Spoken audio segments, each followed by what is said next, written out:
It was one of those rare Saturdays when I had nothing to do. Even though I'm not much of a nature lover, to avoid being bored at home all long summer day, I decided to go hiking. I say hike, but really I was just planning a stroll through the woods on the outskirts of town. It still gave me something to do. After packing my backpack, I got into the car and parked at the trailhead, which I'd seen dozens of times from the road. Warm air surrounded me as I stepped into the shade of the dense forest. I inhaled the forest scent deeply. The only sounds were the rustling of leaves and the wind and my footsteps. Peace, solitude. I'd done everything right. At least, that's what I thought. Even though it was my first such hike, I felt a surge of adventure from the whole experience. So, when the trail passed a sparkling lake the existence of which I hadn't even suspected, I did something completely out of character. I undressed, carefully folded my clothes on a nearby log, and waded into the water for a swim. The sun was blinding, and the water was unexpectedly cold. I swam for about 20 minutes, drifting toward the center of the lake, until I felt I shouldn't push my luck any further. Someone would see me sooner or later. I climbed out of the water and let the sun dry me. I dressed and finished my walk. I felt great, as if I'd truly become a hiker. On the way home, I noticed the rash for the first time. A red spot with an inflamed border slightly raised the diameter of a quarter. It looked like a bite. I called it a bite and treated it as such, trying not to stare at it too closely. But the next morning it was bigger. The red circle had spread to the size of a golf ball, slightly raised above the rest of the skin. It didn't itch. It didn't hurt, but it was also impossible to forget. Over the following days, my hand kept returning to it on its own, reaching out subconsciously, lingering on the growth which seemed inert until a couple of times it stopped. By the end of the week, the rash had grown almost to the size of a baseball. It was now darker, swollen, almost taut, and I could have sworn I could feel it moving. That's when I went to see Dr. Rodney. He was a cheerful man, down to earth, habitually kind. The kind of doctor you wouldn't be afraid to see. I was sure he'd prescribe an ointment and send me home with a few soothing words. The look on his face when he saw my leg said otherwise.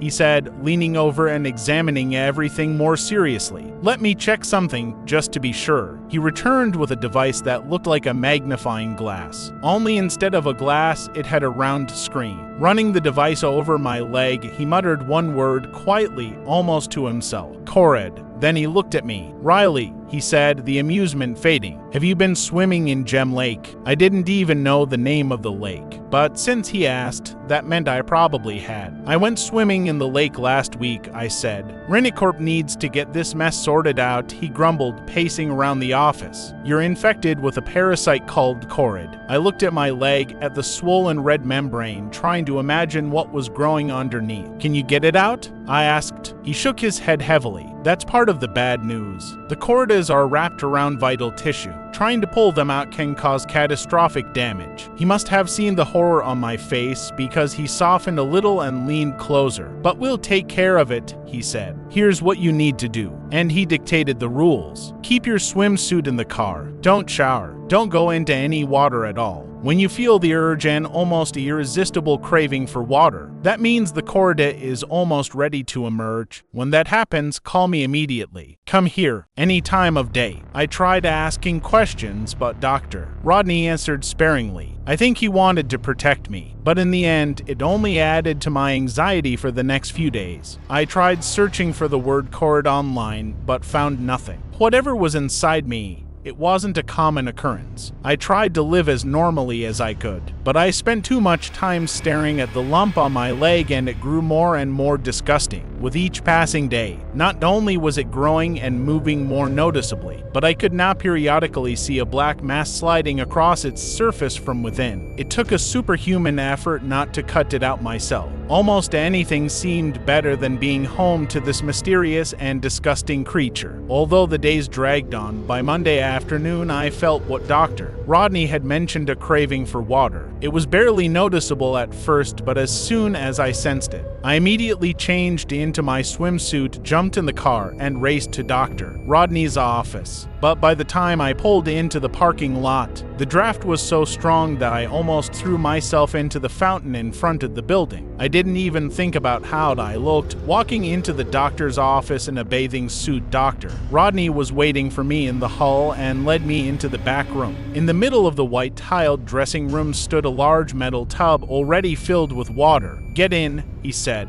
I didn't need the reminder. I don't think I could have lasted a second outside that tub. The pull was so strong, I'd never felt anything like it. "So what now?" I asked, turning to Dr. Rodney, but only managed to see the door slam behind him. My heart sank. "Hello," I called, but a small window in the door opened and Dr. Rodney's face appeared on the other side. "Sorry, Riley," he said, "but I have certain commitments that prevent me from being in the room with you. Risks of infection and other dangers, but I'll be here and I'll guide you through every step." I wanted to protest. I wanted to jump out of the bathtub and kick down the door, but my body wouldn't allow it. With a hopeless sigh, I said, "Okay, what should I do?" "The cord will come out soon. It's releasing a powerful anesthetic, so you won't feel a thing. But whatever happens, don't touch it until it's completely left your body." I tried my best to remain calm. Deep breaths. I felt the cord rapidly moving inside, but the lump remained closed. Soon, something began to push at the top of the swelling. The skin stretched as something black pressed hard from within.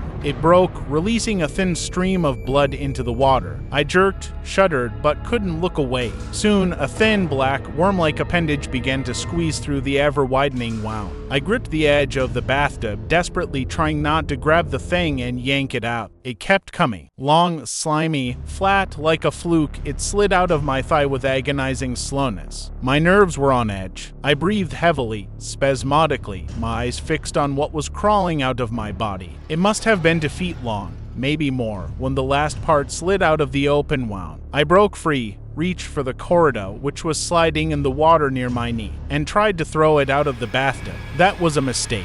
The creature, which had been moving slowly and sluggishly until then, tensed at my touch and lunged back like lightning, clawing at my arm. I managed to throw it onto the tiled floor, but not before it tore a large chunk out of my shoulder where its mouth had attached itself. Blood was pouring from both my arm and thigh. Jumped out of the bathtub and ran for the exit. "Let me out." I screamed and pounded on the door. "I can't open the door while Corrid is alive, Doctor," Rodney said calmly. I turned around and froze. Corrid was changing shape. In the water, it appeared to be a long, worm-like creature, but in reality, it had limbs. 4 black appendages extended from its center. 2 of them seemed to be moving like legs, while the other 2 writhed madly around its gaping mouth. He hissed and snapped his jagged teeth at me, but didn't come any closer. "There's a bat on the table over there. Kill the bullfighter, and that's the end of it." I lunged for the bat, keeping my eyes on the monster across from me, expecting him to pounce at any second. But he remained standing. Trembling, I stepped toward the bullfighter, raising the bat above my head.